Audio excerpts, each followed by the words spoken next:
What's up guys, Michael Khumalo here, medical student at the Mayo Clinic. Today, I'm going to give you a workout that you absolutely need to include in your routine if you want to grow your biceps. But it's imperative that you do it correctly, and for that we need to walk through the anatomy of why it works in the first place. Most people know that the biceps flex your arm at the elbow joint, but it actually has three other roles. Supination of the forearm, which is bringing your arm from this position to this position. If you grab your bicep and move your forearm like this, you'll be able to feel your bicep working. And the biceps also do flexion of the shoulder joint, bringing your arm up, and abduction of the shoulder joint, bringing your arm out. And today, I'm going to show you a lift that I created that will combine portions of all four motions. The bicep muscle has two heads, the long head and the short head.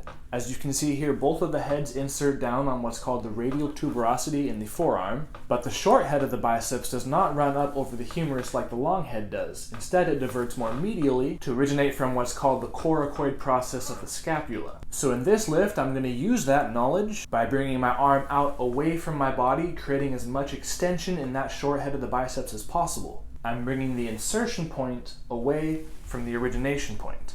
As you can see, my arm is also abducted, bringing in another component of bicep motion. From here, I grab the resistance and combine motions of flexion and supination.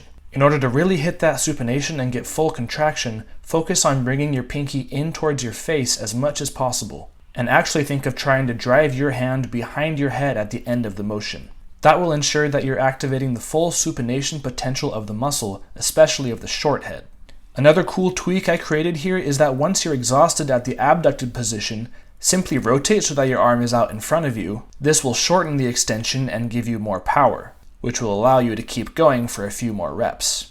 This also happens to bring in the fourth role of the bicep, which is forward extension at the shoulder joint. Guys, if you thought this was helpful, please leave me a like or a comment below, share with your friends, and make sure you subscribe to my channel so you don't miss any of my future videos. Hit me up on Instagram at gainswithoutpains_MD. I'll talk to you later, and remember, anatomy is power.